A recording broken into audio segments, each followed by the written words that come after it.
The historic Pact for Colombia coalition called upon political actors to reject coup-like actions. Spain's farmers protested against government policies affecting rural life.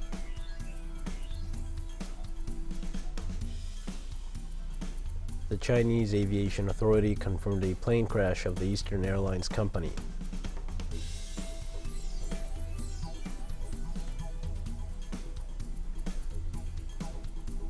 Hi, this is From the South. I am your news anchor, Dio Martin, from the TeleSUR studios in Havana. We begin with the news.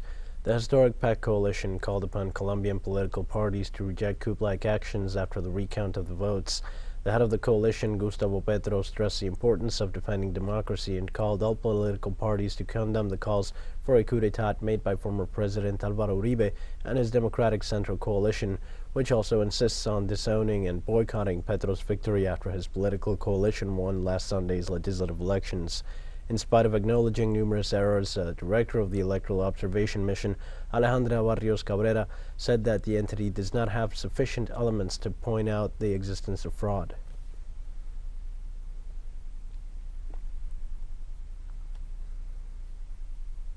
The defense of former Honduran President Juan Orlando Hernandez submitted an appeal on Saturday to the Supreme Court of Justice against a resolution issued last Wednesday approving the extradition of the former president to the United States. The lawyers of Hernandez's defense team informed that they expect the prosecutors to make a thorough review of the appeal, where they have included matters that were not submitted for examination. Lawyers claim that no Latin American treaty includes extraditing a national, and recall that treaties are mutually binding on states, and those that do exist only provide for the imposition of sanctions in accordance with investigations. Former President Hernandez's extradition now depends on the response of the Supreme Court of Justice once it rules on the appeal, claiming that the evidence from the United States against Hernandez never arrived to Honduras.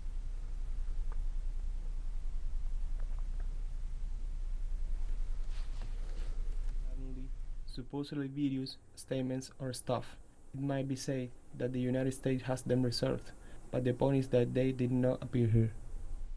And the government of Nicaragua suspended for the second consecutive week the hike in oil derivatives despite the sustained international increase in the last 24 months and its impact on dependent economies. According to the Nicaraguan Energy Institute and the Ministry of Energy and Mines of the country, for the week of March 20th to 26th, the prices of gasoline, diesel, and liquefied petroleum gas will remain the same as the previous week. The document issued by the Nicaraguan Energy and Hydrocarbons Regulator stated that the unstoppable rise in the rise of oil derivatives since January 2021 is due to external causes that have a negative impact on the prices of everyday fuels. At the same time, it claims that the measure directed by President Daniel Ortega and Vice President Rosario Murillo includes the monitoring of international oil prices and their impact on the country, as well as the implementation of measures to alleviate the shortage of oil derivatives.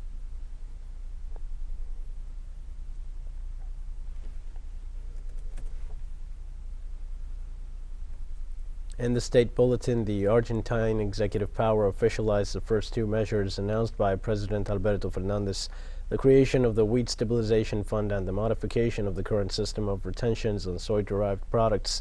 Combined with the congressional approval of the agreement with the International Monetary Fund, they are part of an anti-inflation measures package. It adds up to the recent call for the different sectors to meet on Monday and thus broaden the range of the measure packages themselves. In doing so, the nation is trying to reduce the local impact of the sharp rise in the international price of certain products as a result of the conflict in Ukraine and the sanctions imposed against Russia by Washington and its partners in Europe.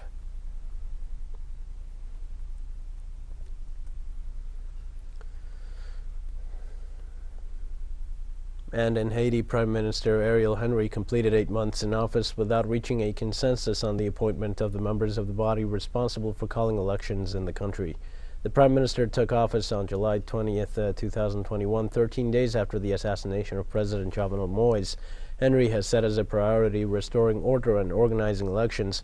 However, he has not succeeded in gaining the approval of the several sectors within the national life to set up the Provisional Electoral Council. It is expected that elections should be called for this year, although there is no official date yet. Experts criticize the lack of governability evidenced within the Caribbean nation in the context of the deterioration of institutions and the increase of violence exercised by irregular armed groups.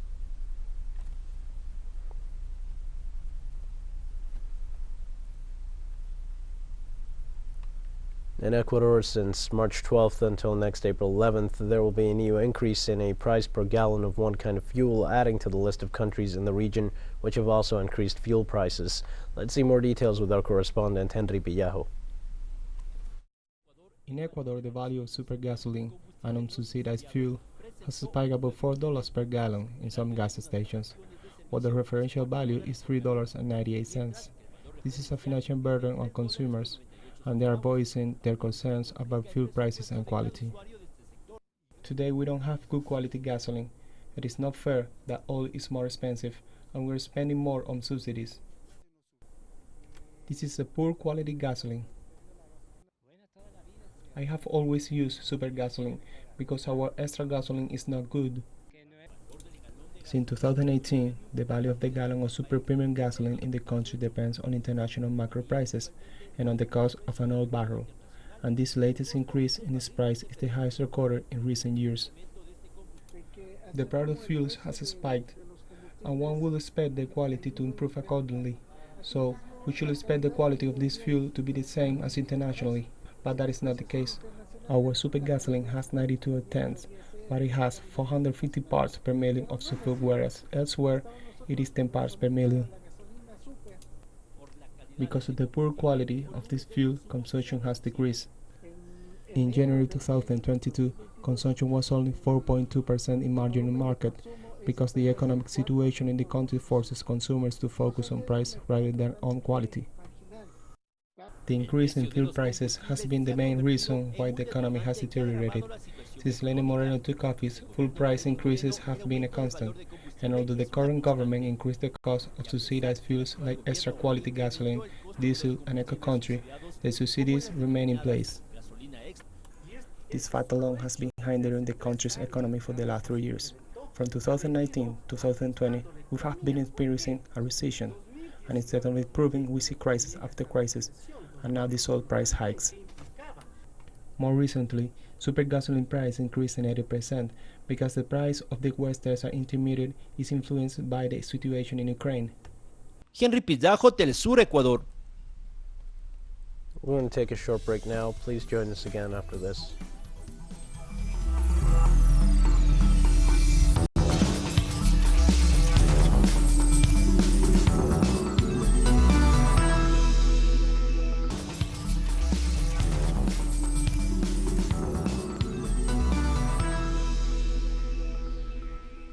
Hi, welcome back to From the South. In Spain, farmers from different cities gathered on Sunday in Madrid to hold protests in defense of rural life. From the WE hours, around 1,500 buses began arriving in Madrid with demonstrators from all over the country, some of whom have brought along their tractors and even horses and hound dogs. They gathered in front of the Ministry of Agriculture in the nation's capital.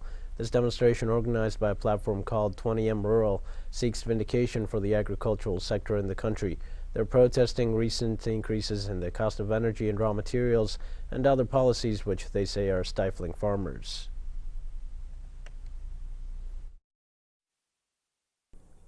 Our feed cost us 6 or 7 times more than in the last 5 years. There is no one who can stand it. We can't even pay for it. The countryside is in absolute disrepair. Nobody listens to us. And it doesn't matter which government is in power. There has been the right wing, and it has been a ruin. And now, there are those on the left, and I don't even want to talk about it. The countryside doesn't understand ideology. What the countryside understands is work. The first thing we ask the government, and urgently, is to abolish taxes on diesel and petrol so that our products can reach marketplaces more quickly and at cheaper prices. We need more measures to aid the countryside, more flexible regulations, that the government does not neglect our villages and our primary sector and pay attention to us only when a pandemic strikes.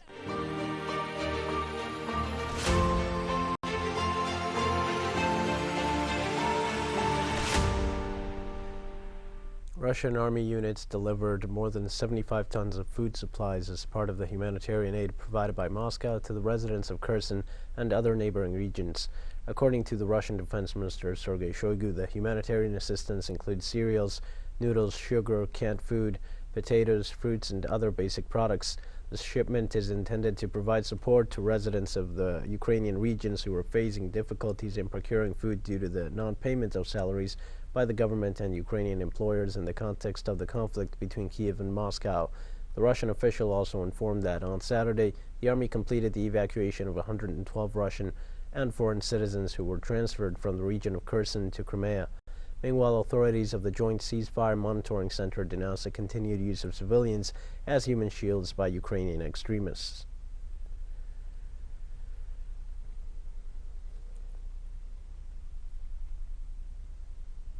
And Russian Defense Ministry officials said this Sunday they have used hypersonic missiles for the second time to disable military installations in Ukraine. In the framework of the special military operation launched by Moscow more than 3 weeks ago, the Russian authorities announced the use of the Kinzhal airborne system in real conditions from the airspace of the Russian region of Crimea. This is the second time in 2 days that the Russian military has used its hypersonic missile system to disable Ukrainian military facilities. According to Defense Ministry spokesman Igor Konashenkov, the Kinzhal and Zircon missiles were used to disable an armor repair plant, as well as a major Ukrainian army fuel and lubricant deposit near Konstantinovka.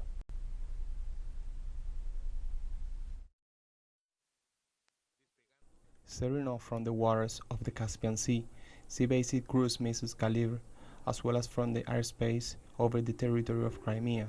Kinzhal aviation missile system with hypersonic aeroballistic missiles destroyed a large storage site for fuels and lubricants of the Ukrainian armed forces near the settlement of Konstantinovka, Nikolaev region from this base. The main supplies of fuel for Ukrainian armored vehicles were carried out in the combat areas in southern Ukraine. And on Sunday, Sergei Kupriyanov, official representative of Gazprom, confirmed that the supply of Russian gas continues to be delivered as usual to Europe through the Ukrainian territory. The energy giant's executive assured that up to March 20th, they had delivered 106.6 million cubic meters of gas to their European customers, a quantity that corresponds to the deliveries they have been making normally since operations began.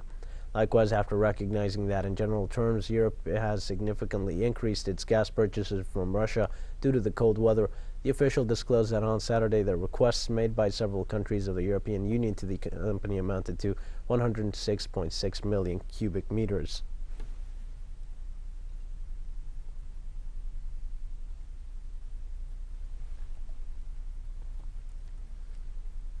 In Vatican City, the highest authority of the Catholic Church, Pope Francis, called on world leaders to make efforts to put an end to the conflict in Ukraine. During his traditional Sunday sermon in St. Peter's Square, the Pope reiterated his calls for peace and immediate ceasefire in Ukraine while expressing solidarity and spiritual proximity to the Ukrainian people. His appeals come a day after he paid a visit to the Children's Hospital in Rome, run by the Vatican, where sick children who had arrived from Ukraine in recent weeks are being cared for.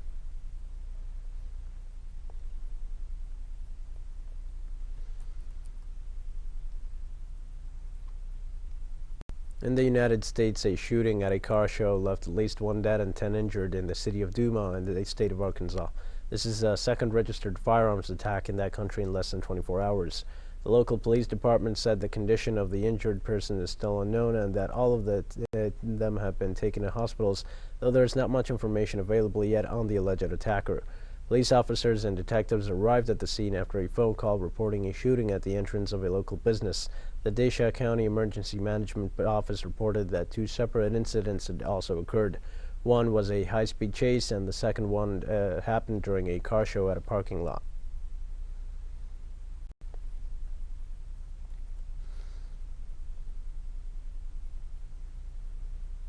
And staying in the United States, the nation's Coast Guard rescued 189 people 20 miles off the coast of Haiti on Saturday.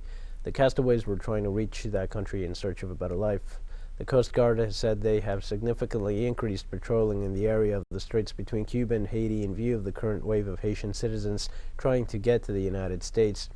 The Rear Admiral of the 7th Coast Guard District said they are extending vigilance also to all areas southeast of the United States coast in order to intercept and rescue migrants in overloaded and unsafe vessels.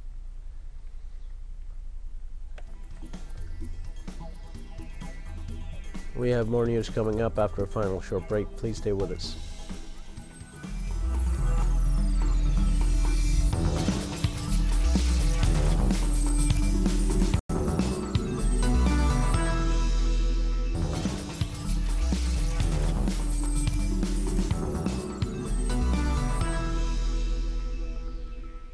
Hi and welcome back. The Chinese Aviation Authority confirmed a plane crash of the Eastern Airlines company as reported by our correspondent in Beijing a few hours ago. The governmental office reported that 123 passengers and 9 crew members were on board. The fire in the area has not been controlled yet. The aircraft is said to have taken off at 13:15 local time, and according to the air surveillance, the tracking ended at 2:22 local time when it registered an altitude of 3,225 feet and a speed of 376 knots. So far, there is no more official information about possible victims or the causes of the accident. The crashed plane, a Boeing 737-800, was only 6 years old. According to the Air Safety Network, the last fatal plane crash in China was in 2010, when 44 people of the 96 on board a Hainan Airlines Embraer E190 regional jetliner died after it crashed on approach to Yishun Airport.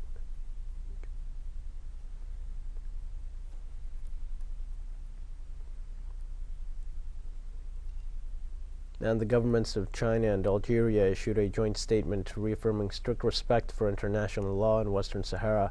The Minister of Foreign Affairs of Algeria, Ramtan Lamamra, paid a working and friendship visit to the People's Republic of China, where he held a meeting with his Chinese counterpart Wang Yi.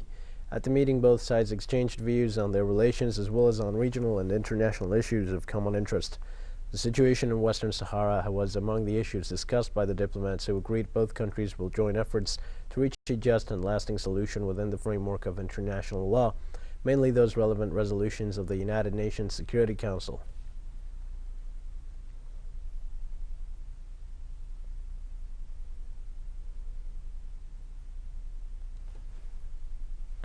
On another topic, but also in Algeria, the government rejected the United States' request to increase its gas supplies to the European Union during a visit of U.S. Deputy Secretary of State Wendy Sherman to Algiers. She proposed the government the reopening of the Maghreb Europe gas pipeline, which passes through Morocco and has been closed since December 2021. Algeria currently supplies up to 11% of Europe's gas needs, but the European Union and the United States have demanded the increase of its supply by 4 percentage points. The Algerian government refuses to increase gas supplies in the midst of the Kiev-Moscow conflict because of the Russian government has been Algeria's ally for decades.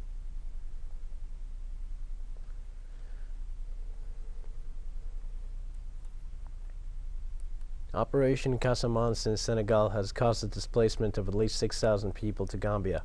The Gambian National Crisis Management Agency announced on Saturday, March 19th, that an estimated 6,000 people have taken refuge in the country after fleeing the violence in the past week between the army and rebels in Casamance in the south of neighboring Senegal.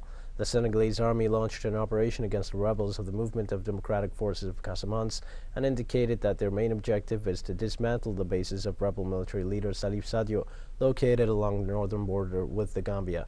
Because of the situation in that region, the Foni-Kanzala area has become a safe haven for both refugees and the internally displaced people.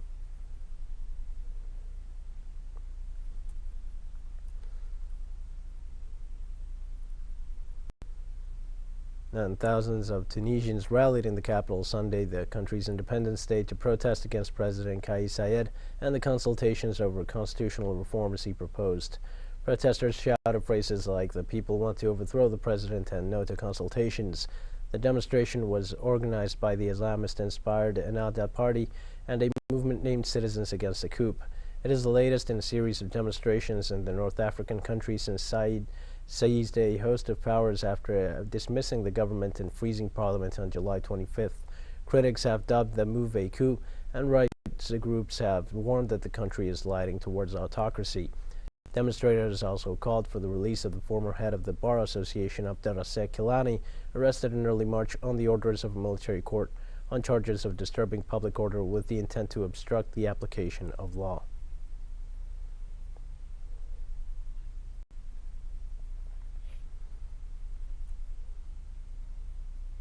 And we go to Yemen. Houthi forces attacked several targets in southwestern Saudi Arabia with drones carrying ballistic and cruise missiles on Saturday.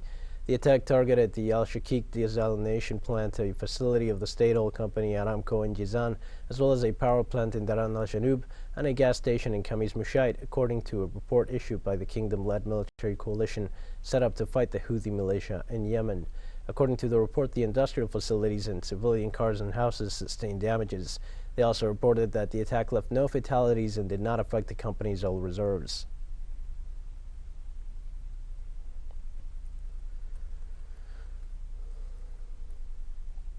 The Syrian Arab Army stopped the advance of a convoy of 6 U.S. armored vehicles in the northeastern province of Hasake. The convoy attempted to cross through the towns of Kaber Secure and Kapus al-Karniya near the town of Altamer. However, the military troops intersected them and managed to drive the vehicles away from the area. The actions against the Pentagon forces and their separatist militia, the FTS, have increased recently due to the unrest they cause in the civilian population, which supports efforts to contain the advance of the illegal United States occupation forces in Syria, which, according to Syrian authorities, encourage terrorist activity and aim to destabilize the country and plunder its wealth.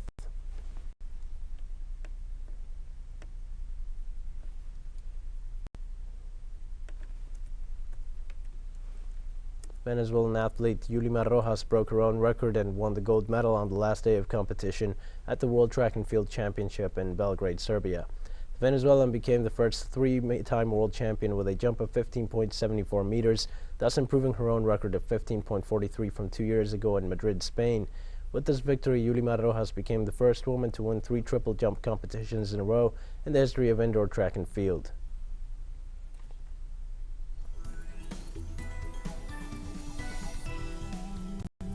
Now we've come to the end of this news brief. Remember, you can find these and many other stories on our website at TeleSUR English. You can also join us on social media for all the latest news. We're on Facebook, Twitter, Instagram, and Telegram. For TeleSUR English, I'm Dio Martin. Thanks for watching.